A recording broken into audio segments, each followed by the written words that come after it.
Yeah, I know. I'm sorry. I'm stumped on this video. Vegas is giving me trouble again.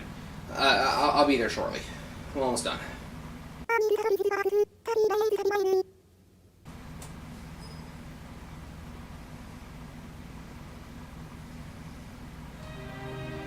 I'm already getting fake Kaleid Liner flashbacks, and I don't like that. Wasn't there another fake movie you were supposed to review? You still haven't seen season 4. You're still not done. It's supposed to get good with season 4. You have work to do. Finish what you started, human. Do it. Do it. Do it!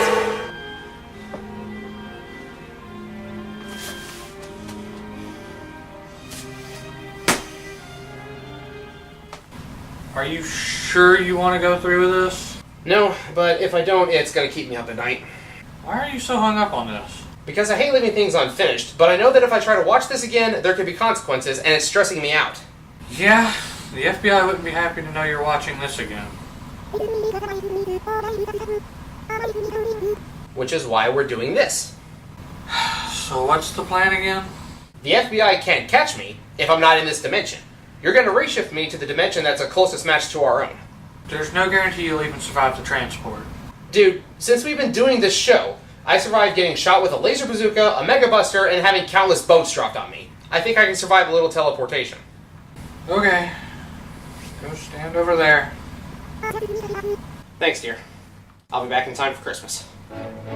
Beginning unsummoning process. Commencing Spiritron conversion. All systems green. Ray shift commencing. Godspeed. Me? What are you talking about?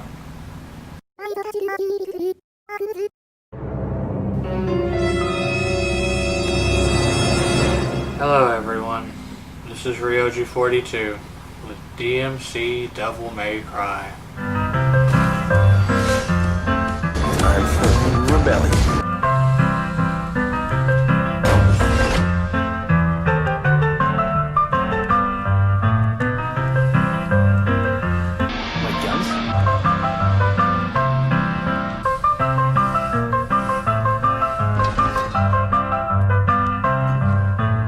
Not in a million years.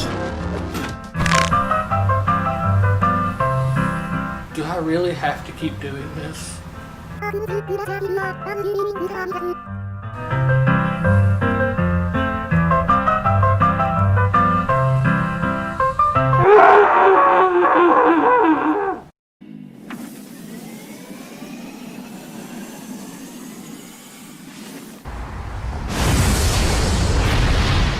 Alright, time to find this world's version of me.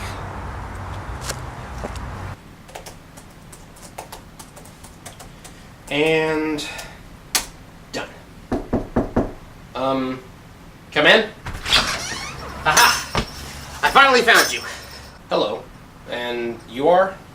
Well, if I'm in the right place, then I'm you, but from an alternate universe. Ah, is this your first time dimension hopping? Yeah. You're not freaked out? No, not really. I just got back from a jump last week. Oh, okay then. So, blue hair? Yep. Does that make getting a job kind of difficult? No, not really. YouTube's been my job ever since it got monetized back during high school. Oh, alright then. What's up with your left hand, though? Oh, that. An accident with a lightsaber. You guys have robotic limbs and lightsabers in this world? Yeah. You don't? No, we don't, but... No, focus plate. Listen. I need to ask a favor. Sure. What's up? Can I record a video here for reasons I can't use my place? What video? It's a review of Fake Kaleid Liner Season 4. Isn't that the one that's a Cardcaptor Sakura ripoff? Yeah, so if you know the show, then you understand why I can't be caught watching it at home. So you dimension jumped simply because you don't want the FBI busting down your door for reviewing a Magical Girl anime? Yes? I like your commitment. Go right ahead. I got some errands to run while my video renders anyway. Oh, thank you so much. No problem. Make yourself at home. I'll be back later.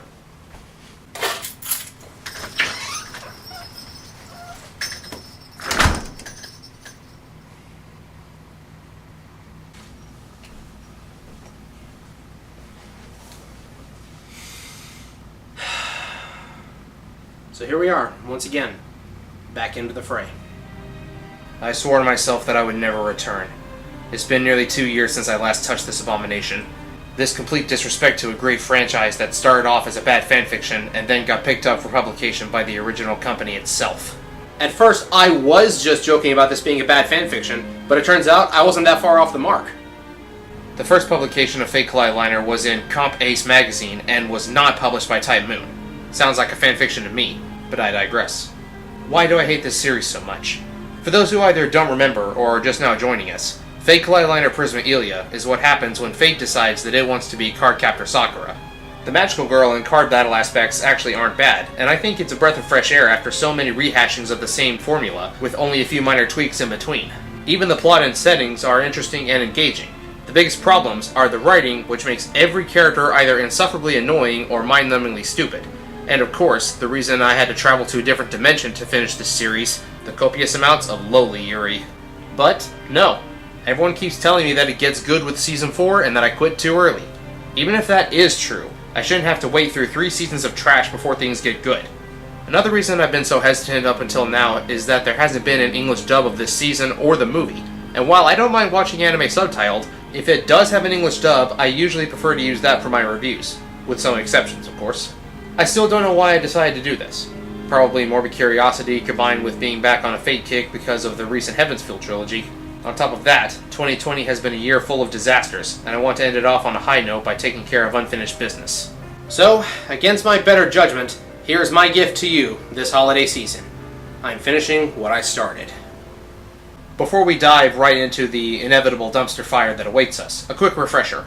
At the end of Two Vi Hers, the 3rd season, Ilia and Miyu, our 2 magical girls, just defeated Kid Gilgamesh, the physical embodiment of the 2nd Archer class card, who was trying to use Miyu as a vessel for the Holy Grail and restart a new Holy Grail war.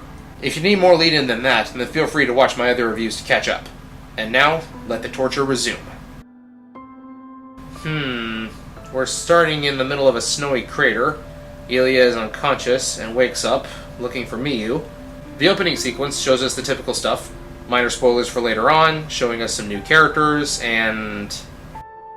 I don't know what that is, but my bullshit alarm is already starting to go off. Once the episode resumes, we apparently jump back in time. We see the 3 main characters gathered with Ilia's awful ensemble of so-called friends, and they just finished a study session with Miyu, because she's the smartest one in the group. When they start to leave, they ask where Miyu is going, and she says that she's going to follow Ilia home. 何をしに？何をってもう一度ルビーとサファイアで買った。Well, that certainly didn't take long. We're already back at the nonsense with the double entendres and the perverts of the group thinking that Kuro, Ilia, and Miyu are in some freaky love triangle. And Ilia definitely isn't helping things. You're not wrong, but you, shut your mouth. You derailed the entire plot of Two Vi Hers, and this is supposed to be the good season. So why don't you take the rest of your scumbag friends and get lost? Oh, they actually leave right after that? And don't return for the rest of the season? Okay, I admit, that's a step in the right direction, but I'm still not getting my hopes up. The trio returns to Ilia's house, and they have Miyu over for dinner.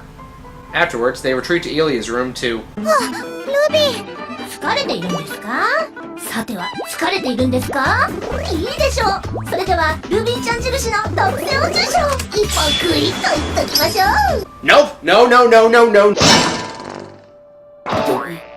姉さん、自重してください。サファイア。 First, the awful friends leave, and then Sapphire beats down Ruby, preventing her usual shenanigans? What's the catch here? There's no way things are going to continue to progress this smoothly. I guess the catch is that, unfortunately, Ruby is still alive. She gives us a quick catch-up, saying that the homework session is from the last episode of Two Vi Hers, and that Rin, Luvia, and Bizette are about to contact the Mages Association. Okay, so we have our time frame now. Ruby finally did something actually useful and not horrendous. Rin and Luvia kick in the door, and the group head back to the mountains where they fought Gilgamesh. For some reason, the battle scars left on the land have completely disappeared, as if the battle never happened. We also see Rin holding a rather iconic jewel, a family heirloom and the bane of many gacha rolls.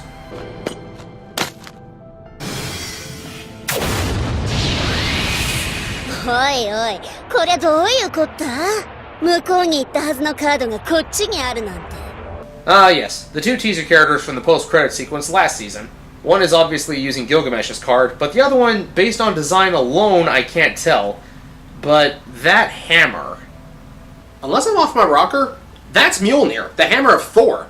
So this little redhead is using Thor or someone else who's worthy of the hammer? Our team reaches the mountain and finds Bazette already waiting for them. Suddenly, the area that was supposed to be blown away starts glowing, and the two new card users appear before them, as the woods are replaced with a crater. So we have our first fight scene of this season, and these two are more than a match for our team. Chibi Thor effortlessly incapacitates Miyu as Femme Gil grabs her with Enkidu. Chibi Thor blasts Ilya and her friends with a thunderbolt, and they retreat back to the other side with Miyu in tow. The sky starts cracking, and the world is being warped and distorted, dragging our protagonists into the mirror world. When Ilya comes to, they're back at the beginning of the episode, but she's completely alone. Bad for her, but that means that we don't have to deal with Ruby, so it's good for us. Ilya makes a note that it's snowing when it's supposed to be in the middle of summer, and realizes that she's not in her own world anymore. Just to make sure, she goes to where her house should be, but finds an empty lot. She's then accosted by a new character we haven't seen before, and I don't recognize her from anything outside of Craft Essence from Fate Grand Order. 雪降ってるのに薄着でバカみたいですね。体操服だからでしょ？体操服って何ですか? So, she's an airhead. Got it. Based on the label on her shirt, Ilya thinks the girl's name is Tanaka, and she doesn't tell us otherwise, so we'll go with that for the time being. The reason that she's wearing such short clothes is that her body temperature is abnormally high. Ilya tries to get some information out of her, but apparently Tanaka doesn't know why the city is abandoned, or why there's a large crater, or even who she is, really. But apparently she knows that Miyu's been kidnapped, and that the culprits are the Ainsworth family. Please don't, Kaleid Liner. You've already corrupted fate. Leave Ancient Magus Bride out of this. However, even Tanaka doesn't know why she remembers this. She knows that the Ainsworths need Miyu, but she doesn't know why, other than the fact that it's for something nefarious.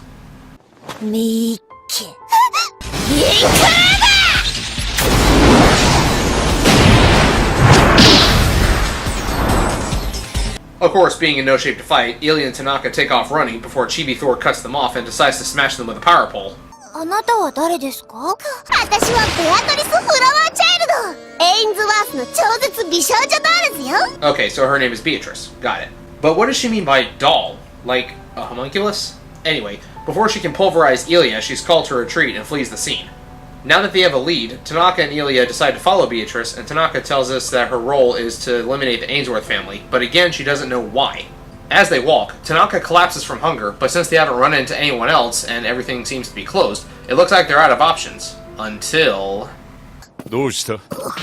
生き倒れか? Wait a minute. I know that voice. じきにできる。おとなしく座して待て。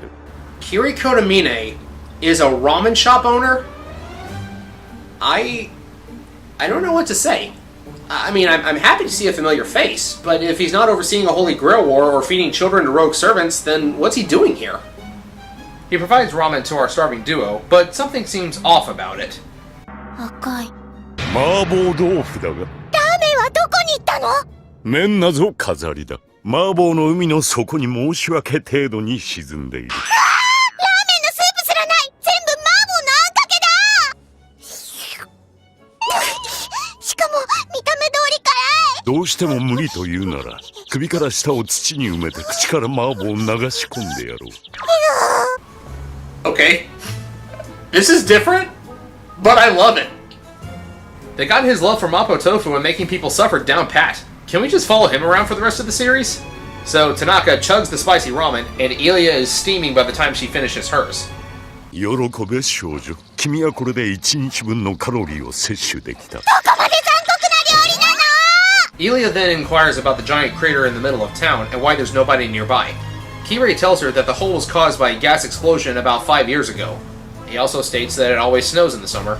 And then he reminds Ilya's field that she still has to pay 3,200 yen, or roughly $30, for 2 bowls of Mapo ramen.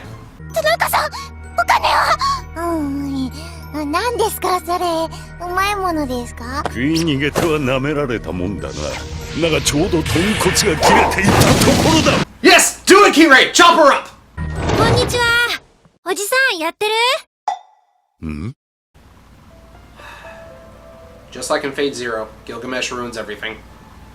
Kid Gil pays off their tab and explains that he's still alive because the form that Ilya destroyed was only his other half, contained inside the class card, as, if you'll recall, Ilya split him in two and then fondled his junk right before the battle started.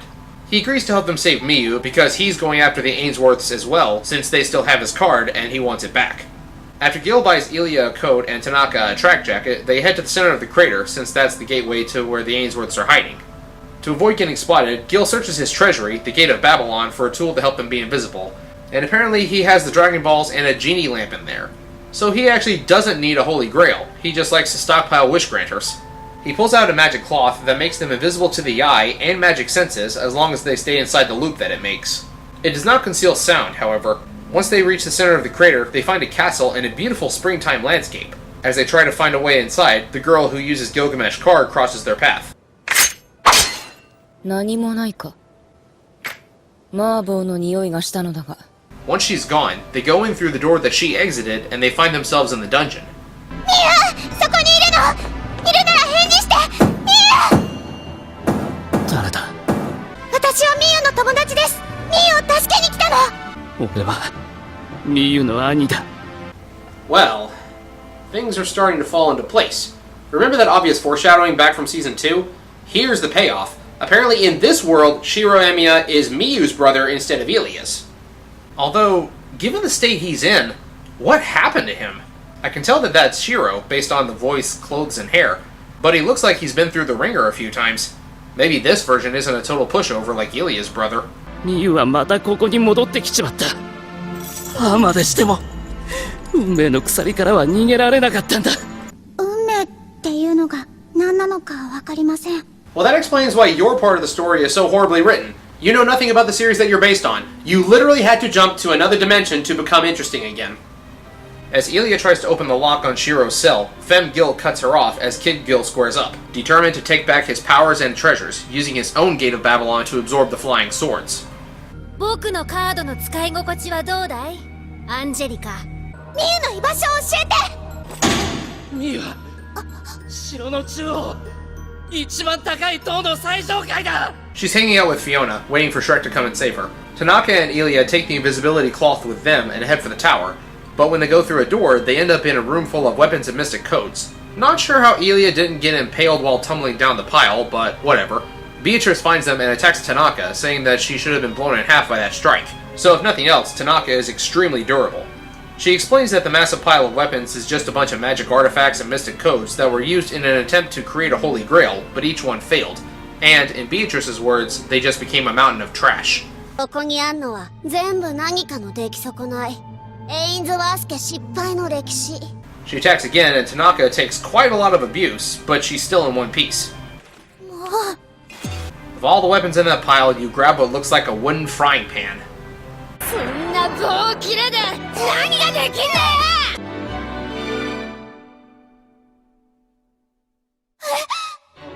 うわっ！イリアさん！ルビー、こんなところに！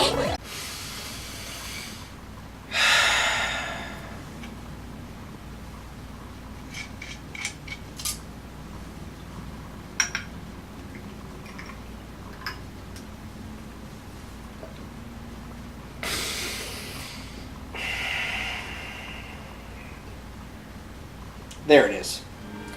There's the bullshit that was missing. I actually almost forgot for a minute that we were in fact watching Fake Kaleid Liner. Once they got into the mirror world, the story so far was mostly uninterrupted by nonsense, and has been flowing pretty smoothly. We have our heroes and villains established, as well as the goals and motivations, with very little filler, and any detours actually help to further the plot. It was actually seeming like this season was well written, but then the story remembered, hey wait, we're Prisma Ilya, we need some bullshit. And here it is. Ilya just happened to grab Ruby out of the pile of garbage in a dire situation, and the coolness of what we were watching is immediately demolished by Ruby's very presence. Although, I can appreciate what Beatrice said earlier. 気がつけばこんなゴミ山の出来上がりってわけにあんのは全部何かの出来損ない。エインズワース家失敗の歴史。 Even the writers are acknowledging that Ruby is a failed experiment that belongs in the trash. It's like a metaphor for the entire series up until this point. So, leave her there, take Tanaka, and go rescue Miyu. Of course, we're not that lucky. Ilya takes Ruby, installs the caster card, and Beatrice follows suit. いや、ヘカティック That confirms it. Definitely the hammer of Thor. However, even with Medea's power, Ilya can't stand up to the god of thunder, and Tanaka takes the blast instead. Meanwhile, checking back in with Gil and Angelica, the young king of heroes is starting to gain the upper hand, reclaiming his chains from her treasury. いい加減僕の友を勝手に使うなよ。雑種全問解放。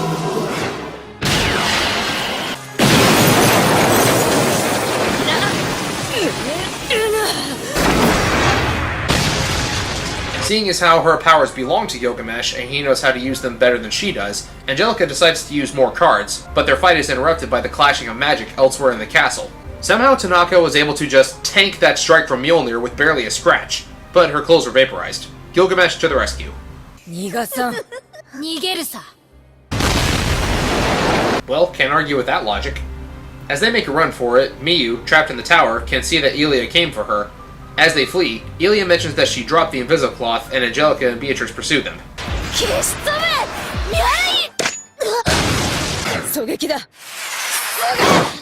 The fight is brought to a halt by a mysterious voice. 私はダリウス・エインズワース。エインズワース家の当主だ。 So, now we have a voice for our villain, even if we don't have a face yet. Angelica and Beatrice retreat, and Ilya vows to rescue Miyu no matter what it takes.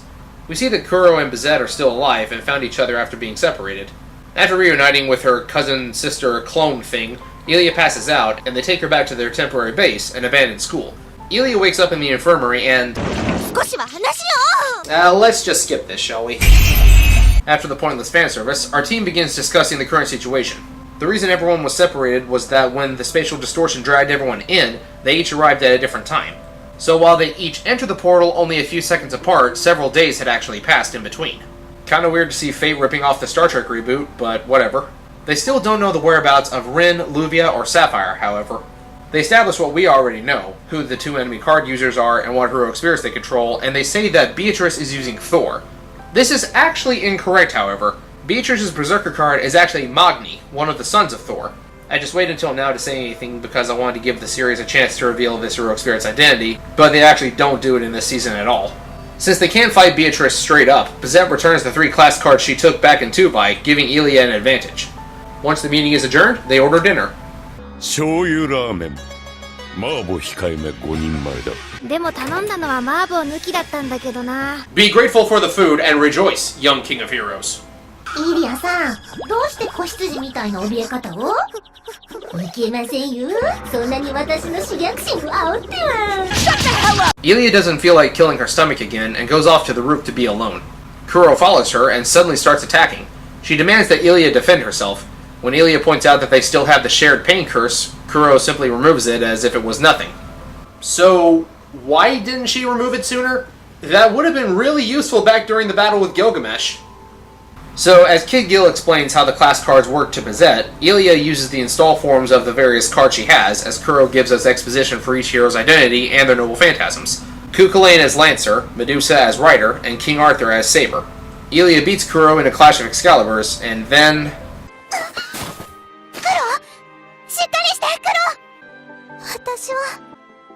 Nope! ごめんなさいね。久しぶりのおやつだったから。ちょっと燃えちゃった。いやいや、ごちそうさまでした。You are the reason I did not want to come back to this series! 本体ハードディスクに録画しておきましたので、後で一緒に見ましょうね。今すぐ削除して And delete the rest of the series while you're at it. So, Kuro basically challenged Ilya to test her resolve because the next fight was gonna be really tough, blah blah blah. The writers just wanted to shoehorn in some pedo fan service. We start the next episode with someone new looking for Ilya. Bizet set up a barrier around the school that will alert them if anyone unknown crosses it. Kuro then tells Ilya that someone told her that the crater was caused by a meteorite crashing into the city, which conflicts with what Kirei told Ilya. To clear things up, Gilgamesh tells them that it was likely the Ainsworths, but he doesn't have the exact details. And Tanaka is drawing on the walls. She ended up drawing some strange-looking cube, and then she falls off the roof, imprinting into the ground like a Looney Tunes character. Ilya tells her to wash the dirt off and goes to find her a towel, but they find someone trying to climb over the wall, but they got stuck. She denies it, telling Ilya not to help her down. Ruby then takes this opportunity to sexually harass another little girl. 生意気なお子様パンツも晒しておきます。 So, this girl's name is Erica. 絶対にエリカをトイレに連れて行かないでね。 Given this series need to include lots of bullshit, you can guess what's gonna happen next. Tanaka shows up, teases Erika, and then bites her hand. いや、お姉ちゃん、エリカを絶対に着替えさせないで。 So, this is when Kaleid Liner gets good. Is it too soon for me to quit yet? Two of I Heards was already dumpster fire by episode 3, and we're on episode 5 out of 12, and I'm not overly impressed yet. So, they bring Erika inside, and Bizette wonders why her rune barrier didn't set off an alarm. Because Erika pissed on herself and Tanaka is still dirty from that fall, they decide to take a bath. Nothing to see here. So far, this episode has been a lot of bullshit and filler. But I will cut it some slack, and remember that even the least bad series of Kaleid Liner up to this point had at least one episode that was primarily downtime. So, Erika's father apparently shows up, and she goes to meet with him. But Ruby looks like she's picking up a message on her communicator. Ilia tries to let Erika's dad into the gate, causing one of the rune glyphs to come undone, thus lowering the barrier. The message starts coming through on Ruby's comlink, and it turns out that it was Sapphire, just now able to get through since the barrier of the Ainsworths castle was weakened, due to the head of the family leaving the stronghold. She was captured with Miyu and has been in hiding ever since. Ilia notices the spell tag was falling and tries to fix it. As Erika and her dad talk, she starts to recognize his voice, and once she gets the barrier fixed, she realizes that it's Darius Ainsworth. With the barrier back up, his presence causes an alarm to go off, alerting Bizette and the others. Okay. Hopefully that episode was the low point, and things will only get better from here. 走れソリ